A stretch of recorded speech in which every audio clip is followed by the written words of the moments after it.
Holy cow, thank all of y'all. We're over 3,000 subscribers now. So for those of you that are new to the channel, I'm Brandon. Most time you won't see me, I'm behind the camera. And this is my 1967 Plymouth Fury. So if you're into budget hot rodding, and I do mean true budget hot rodding, this is the channel for you. This thing was originally a 383 car, but someone has swapped it over to a big block 400.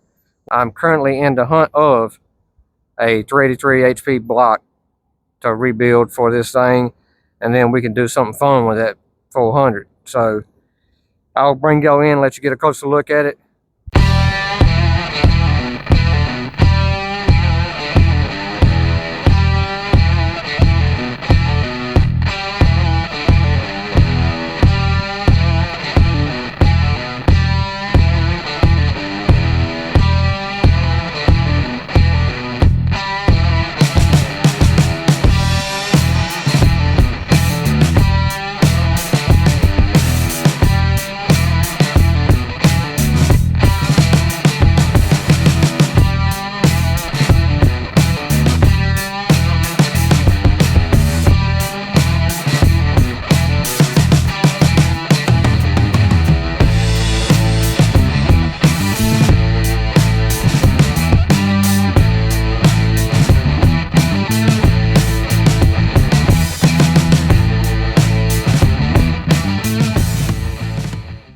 So here we are back at the house, y'all. As you can see, we live smack dab in the middle of the woods.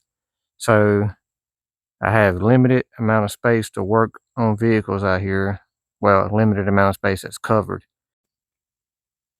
So the only covered shelter I have to work under is this small single carport, which the car barely fits under.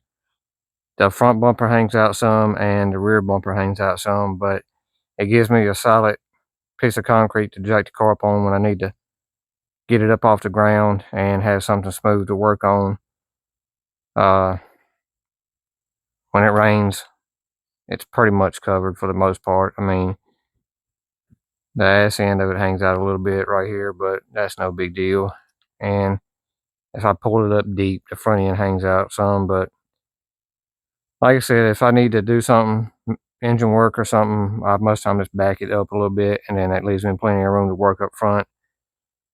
It's cramped, but I keep most of my big equipment right here. I got a couple jacks, several jack stands, some cardboard to lay up under, creeper, shop press. Got a very, very small workbench with a metal top on it that we can do some beating on.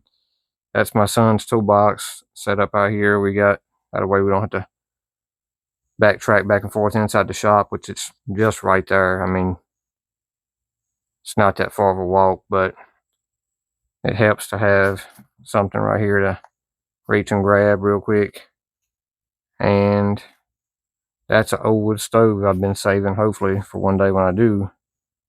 I am able to build me a garage. I already have wood stove ready to go for heat during winter time because it gets pretty cold down here in Southern Virginia. Here's a little side view of it, what it looks like. You can see how much of it hangs out. And to the right, you see the shop there. I have some room down here in the bottom that we might level off to build a shop in the future, but that's going to take up most of my front yard, and I don't have any backyard pretty much, so I like to keep as much grass as I can. That way my dog has somewhere to run around and play in, but it's a struggle, but I've been making it do. At least the car is somewhat out of the weather.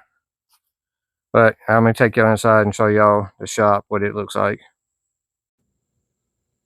Not having a garage means a lot of my heavy equipment, like this cherry picker, has to stay outside, unfortunately. So every time I need to use that thing, I have to dig it out of the mud, clean out the wheels really good, grease all the bearings on it. It's a whole ordeal just to be able to use that thing. So hopefully one day I can get me a garage where we can have all of our shop equipment inside out of the weather. So here's the inside of the shop, y'all. I try to maximize the use of my space because space is very limited here for me. So most of these things, it took me over 7 years to figure out the layout of this thing. It's constantly changing because of just different projects, and just I'm constantly moving stuff around. But I've been on this setup for the last 3 or 4 years, and it seems to be working out pretty good. There's still a few minor changes I want to make, but for the most part, I've got a lot of stuff in here in this very, very small, limited space I've got to work with. So I've had to utilize everything from the floor to the ceiling to accomplish this. But I'll just start here from left to right. This is where I keep most of my paints, any kind of oil additives, extra parts. Got just random stuff on top shelf, ignition parts on the second shelf, gauges down below, water pumps, and bigger, heavier items on the bottom. I got a big, whatever that is, big barrel trash can, 40-gallon, 50-gallon trash can. I got my chop saw out right now because I was doing a project in the house that I hadn't finished up. So normally that'll be on the back side of the shop with some of the other heavier equipment. But my little mini welder set up, that stays there because it's just out of the way. It's nice and neat. Just storage in the corner. A small workbench where I keep most of my Dremel stuff. Just Dremel bits and odd and end pieces. I had to have somewhere to put some of my collectibles because the old lady won't let me have everything in the house. I got by with a few things, but so I filled up that top shelf, that live edge shelf with just old model cars and stuff. I've always collected die cast and old metal signs, the typical garage decorations. Pegboards are very useful if you have a very small limited space. These, I just screwed them straight to the wall. So just located a stud, screwed the pegboard straight to the wall with a little spacer behind it. Excuse me, with a little spacer behind it. And that way you got plenty of storage on the wall.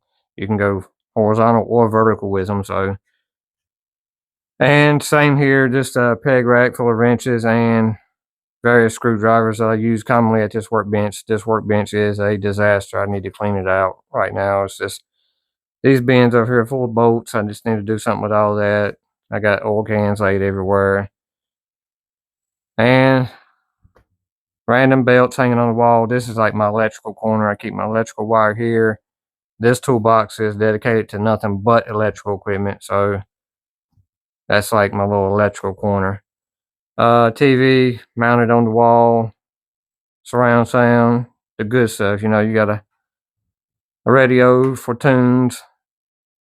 And then there's the window out to the shop. You can see the car from here. Air conditioning, heat. Doesn't take much to cool or heat this little small building, so that's handy to have. When we moved in here, there was a stack of random license plates, so I just decided to decorate them on the wall. A couple fold-up tables. These are constantly changing with different stuff. Just depends on what I'm working on. Storage down below there, just random stuff. And my main toolbox. If y'all want to see a tour of this, drop it in the comments below. I'm still changing things out on that.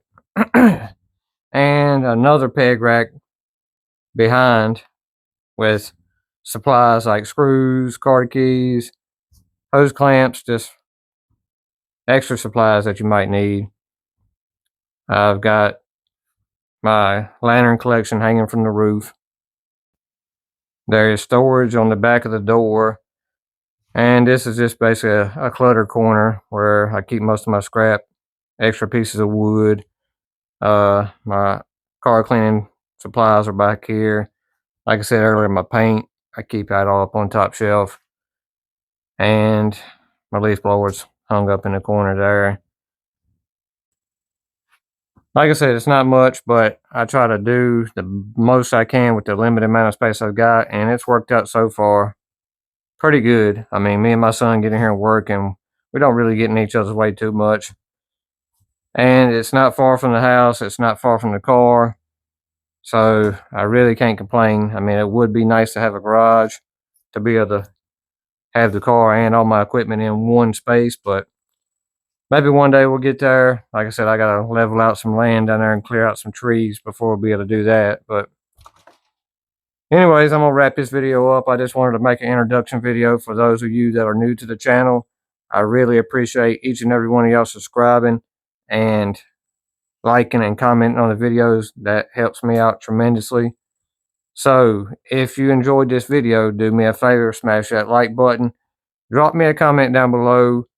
Let me know where you're from, what you're working on, all that good stuff, and we'll see y'all in the next one. Thanks.